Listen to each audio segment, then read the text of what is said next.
전능하사 천지를 만드신 하나님 아버지를 내가 믿사오며 그 외아들 우리 주 예수 그리스도를 믿사오니 이는 성령으로 잉태하사 동정녀 마리아에게서 나시고 본디오 빌라도에게 고난을 받으사 십자가에 못 박혀 죽으시고 장사한 지 사흘 만에 죽은 자 가운데서 다시 살아나시며 하늘에 오르사 전능하신 하나님 우편에 앉아 계시다가 저리로서 산자와 죽은 자를 심판하러 오시리라. 성령을 믿사오며 거룩한 공예와 성도가 서로 교통하는 것과 죄를 사하여 주시는 것과 몸이 다시 사는 것과 영원히 사는 것을 믿사옵나이다. 아멘. 우리 함께 찬송가 400장 험한 시험 물속에서 함께 찬양하도록 하겠습니다.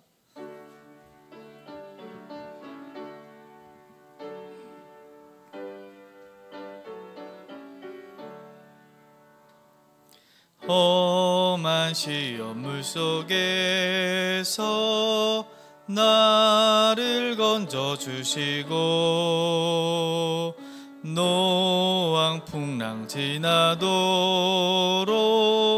나를 숨겨주소서.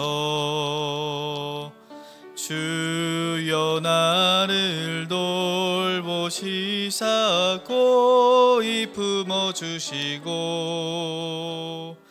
험한 풍파 지나도록 나를 숨겨주소서.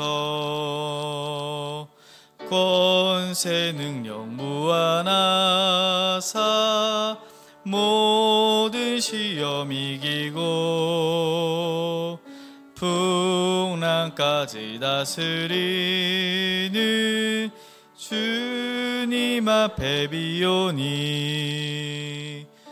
주여 나를 돌보시사 고이 품어주시고 험한 풍파 지나도록 나를 숨겨주소서. 죄악 길에 빠진 이 몸 캄캄한데 헤매며 부르짖는 나의 원 들으소서. 내 주여 주여 나를 돌보시사 고이 품어주시고 험한 풍파 지나도록 나를 숨겨주소서.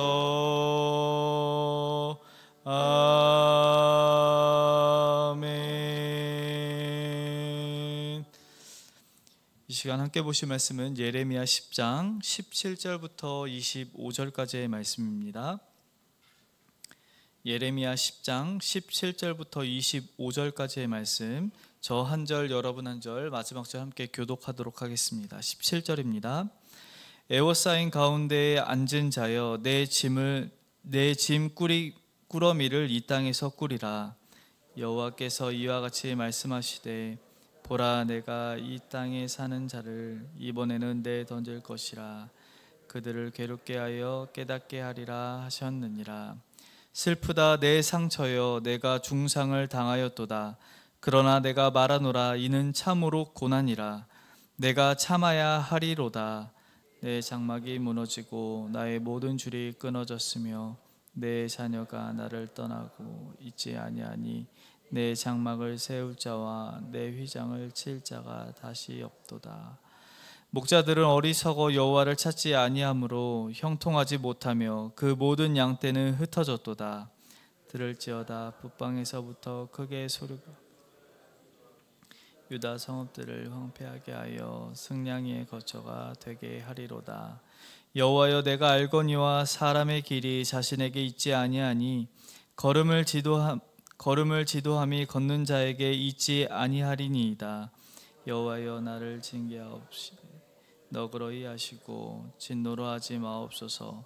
주께서 내가 없어지게 하실까 두려워하나이다. 함께 읽겠습니다. 주를 알지 못하는 이방 사람들과 주의 이름으로 기도하지 아니하는 족속들에게 주의 분노를 부으소서. 그들은 야곱을 씹어 삼켜 멸하고 그의 거처를 황폐하게 하였나이다 하니라. 아멘. 이른 새벽 주님 전에 올라오시면서 12분의 성도님께서 1000번째 예물을 드리셨습니다. 우리 성경적 정체성 선포 28일 나는 힘써 기도하는 자입니다. 함께 따라 읽겠습니다. 나는 힘써 기도하는 자입니다. 한 번 더 하겠습니다. 나는 힘써 기도하는 자입니다. 아멘. 이 시간이 기도하는 시간으로 가득하게 소망합니다. 오늘 예레미야는요, 포위당한 자들에게 내 짐을 꾸리라 라고 명령하고 있습니다. 포위를 당했다라는 말은 어쩌면 전쟁 중이라는 것을 암시하고 있는 것 같은 말인 것이죠. 전쟁 중에 있는 이스라엘이 포위를 당하면, 포위를 당했다라고 얘기한다면 어떤 상황이겠습니까? 전쟁에서 이겼겠습니까? 패배했겠습니까? 아마 전쟁에서 패배로 인해서 짐을 싸서 도망쳐야 되고 머물렀던 땅에서 나와야 된다라는 것이죠. 이렇게 도망치듯 나와야 하는 이유를 18절에 이렇게 소개하고 있습니다. 여호와께서 이와 같이 말씀하시되 보라 내가 이 땅에 사는 자를 이번에는 내던질 것이라.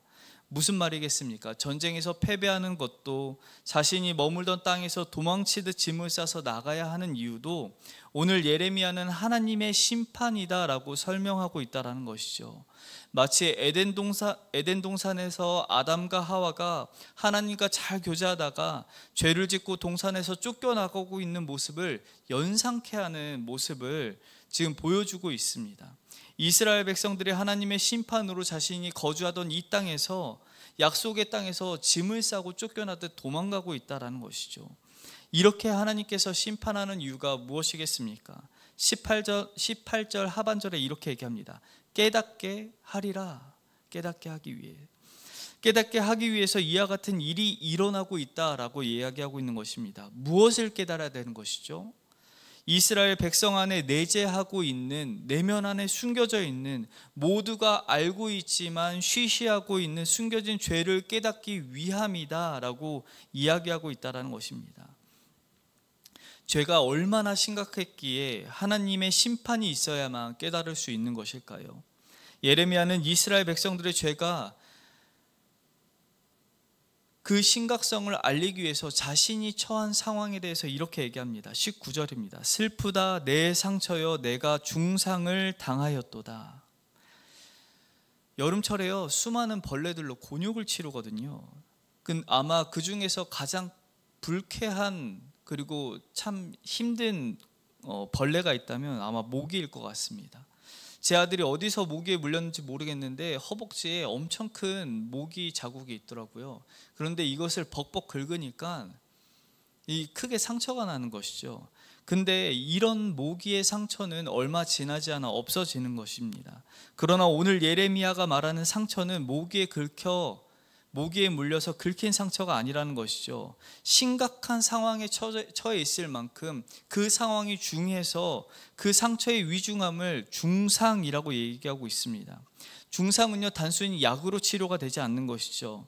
중상의 상처는 우리 몸의 기관이나 뼈까지 영향을 주고 있는 심각한 상태를 의미할 때 중상이라고 이야기하고 있는 것이죠.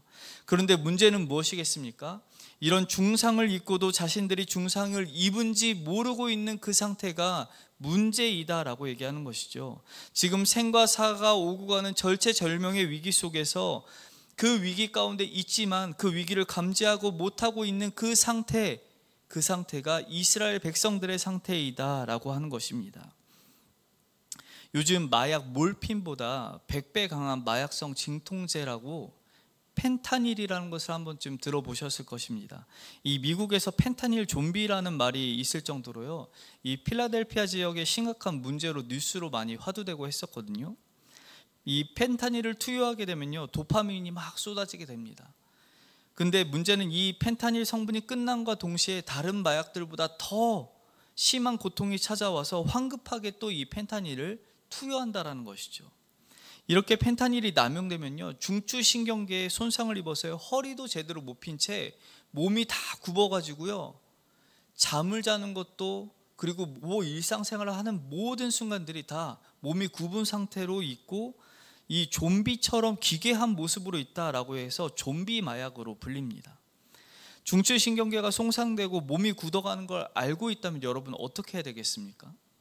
펜타닐을 끊고 진짜 삶을 살기 위해서 누군가에게 도움을 요청해야 되는 것이죠. 그러나 도움을 요청하지 못하는 그 상태, 끊을 생각조차도 못하는 그 아픔 가운데 있는, 이로 말할 수 없는 상황에 있는 이 사람들이 마치 이스라엘 백성들과 같다라는 것이죠. 펜타닐을 끊을 수 없는 이 마약 중독자들처럼 이스라엘도요, 자신의 내면 안에 있는 죄의 문제를 끊어낼 수 없는 상태에 있었다라는 것이죠. 이스라엘 안에 있는 이 내재한 죄에 대해서 21절에 이렇게 말하고 있습니다. 목자들은 어리석어 여호와를 찾지 아니하므로 형통하지 못하며 그 모든 양떼는 흩어졌도다. 죄가 차라리 눈에 확연하게 보였으면 얼마나 좋았을까요? 그러나 그들에 있었던 죄는요, 눈에 보이지 않는 죄입니다. 아주 교묘하고 교활해서요, 우리 내면을 썩게 만들고 있음에도 불구하고 그 죄가 늘 함께 있는 것이죠. 바로 하나님을 찾지 않는 죄입니다. 우리가 오해해서는 안 되는 게 있습니다. 이스라엘 백성들이 하나님을 버리고 우상만 섬겼느냐라고 한다면 그렇지 않다라는 것이죠. 이스라엘 백성들은 누구보다 철저하게 하나님을 예배하고 경배하고 찬양하던 사람들입니다. 모든 영광을 하나님께 돌리던 사람들이 이스라엘 백성입니다. 그럼에도 불구하고 그 모든 것들이 이 사람들에게 종교 의식에 불과했다라는 것이죠. 하나님을 철저하게 섬기고 하나님을 예배하지만 자신의 삶을 바꾸지 않는 예배로 끝이 났다라는 것입니다. 오히려 주변 국가에 있는 사람들의 생활 양식을 본받고 하나님의 통치와는 전혀 상관없는 삶을 살았다라는 게 문제라는 것이죠. 하나님을 예배했지만 하나님과 동행하지 않는 삶, 이 예배당에서 예배를 드리지만 이 문 밖을 나가면 똑같은 삶이 펼쳐지는, 우리와 별반 다르지 않다라는 것이죠. 그것이 이스라엘 백성들의 내면에 자리한 죄의 문제였다라는 것입니다. 지금 우리 내면 안에 자리한 죄의 문제는 무엇입니까? 예배 자리를 결코 빠지지 않고 늘 예배를 드리지만, 누구보다도 기도를 열심히 하지만 정작 내 삶의 문제를 처리하는 것에 있어서는 하나님의 방식이 아니라 이 세상의 방식 그대로를 닮아가고 있는 우리도 그와 같은 사람들 아닙니까? 이렇게 이 땅만 보면서 살아가고 있는 나에게 이 내 내면에 자리한 죄가 무엇인지 깨닫게 하는 하나님의 방법이 무엇인가요? 바로 징계입니다. 죄를 알게 하시고 깨닫게 하시고 돌이키게 하기 위한 하나님의 수단으로 하나님은 징계를 사용하고 있다는 것이죠. 그리고 그 징계를 받는 그 순간이 오면 예레미야가 오늘 고백한 것처럼 고난이구나 라고 우리는 고백하게 된다는 것이죠. 혹시 영가시라는 기생충 아십니까? 혹시 이 철사벌레라고도 불리는데요, 이 영가시가 다른 곤충들, 이 사마귀나 곱등이, 메뚜기나 이렇게 곤충들의 몸에 기생하며 사는 기생충입니다. 근데 육안으로 보면 어느 곤충의 몸에 들어가 있는지는 구분이 안 가는 것이죠. 근데 가끔 그 곤충의 특성에 맞지 않게 행동하는 곤충들이 보일 때 그 곤충을 가져다가 물속에 담그면 그 물속에서 갑자기 곤충의 몸에 영가시가 튀어나오기 시작합니다. 곤충 몸속에 잘 숨어 있다가요, 곤충이 물에 만나게 되고 물가에 있게 되면 이 영가시가 빠져나가게 되는 것이죠. 우리는 모든 고난이 꼭 죄 때문에 오는 것은 아닙니다. 그러나 우리 삶에 내 뜻대로 내 생각대로 풀리지 않는, 내 힘으로는 어찌할 수 없는 고난이 찾아올 때 우리가 제일 먼저 생각해야 되는 것이 무엇입니까? 내 안에 무슨 죄가 있는가 돌아봐야 된다는 것이죠. 내 안에 내재한 죄가 무엇인지 고민해야 된다는 것이죠. 하나님의 징계를 받아 고난이라는 이 풍랑 속에 있을 때 마치 물속에서 이 곤충이 영가시를 뽑아내는 것처럼 내 안에 숨어있는 죄가 드디어 발각되는 순간이 언제이다고요? 고난을 만났을 때입니다. 고난이 찾아왔을 때 우리는 빠른 회복을 꿈꾸지만 진정한 회복은요, 고난 속에 나의 죄를 발견하고 죄 가운데 머무르지 않고 죄와는 멀어지고 하나님과 동행하는 그 순간 우리에게 진정한 회복이 일어난다라는 것입니다. 더 나아가서 오늘 본문의 예레미야의 모습을 한번 살펴보십시오. 사실 이스라엘 지도자들과 백성들의 죄가 예레미야의 죄는 아닙니다. 예레미야가 직접적으로 지은 잘못이 아니라는 것이죠. 그러나 예레미야가 이 문제를 어떻게 해결하고 있습니까? 24절입니다. 여호와여 나를 징계하옵시되 너그러이 하시고 진노로 하지 마옵소서. 주께서 내가 없어지게 하실까 두려워하나이다. 예레미야는요, 이스라엘 백성이 지은 이 죄가 마치 자신의 죄라고 얘기하며 지금 하나님 앞에 나아가 은혜를 간구하고 있다라는 것이죠. 자신의 죄인 것처럼 얘기합니다. 나를 징계하옵소서. 만약에 하나님께서 우리 이 대한민국을 향해서 징계하신다, 심판할 거다라고 얘기하고 있는 그 말을 들으시면 여러분 어떻게 하시겠습니까? 곧 이 나라가 망하겠다라고 하나님이 얘기한다라면 어떻게 하시겠습니까?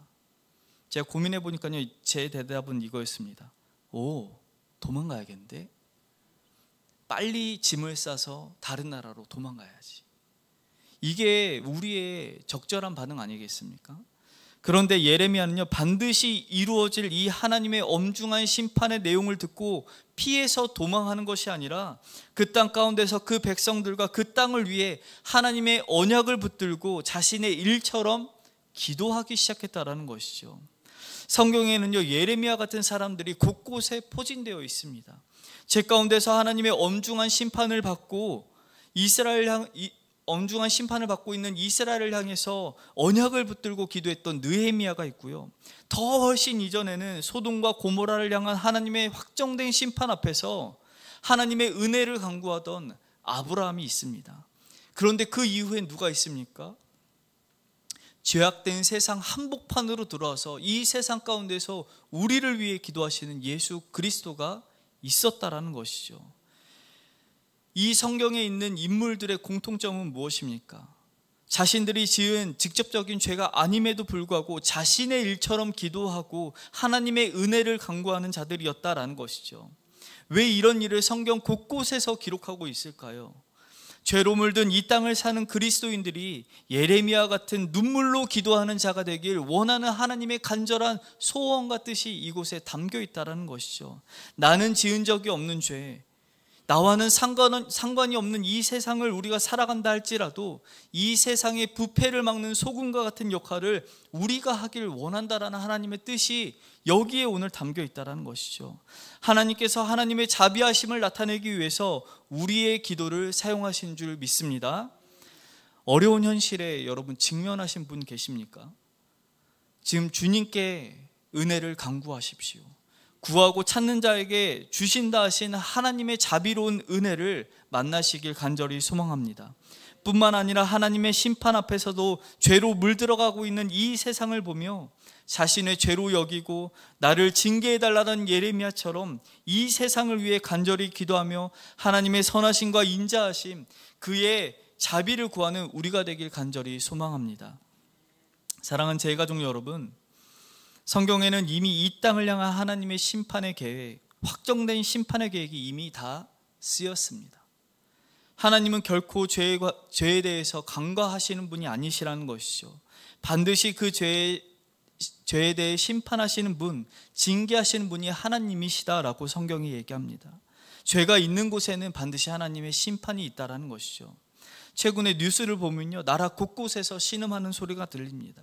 자연재해로 아니면 사람 간의 문제로 우리나라가 신음하고 있다는 것이죠.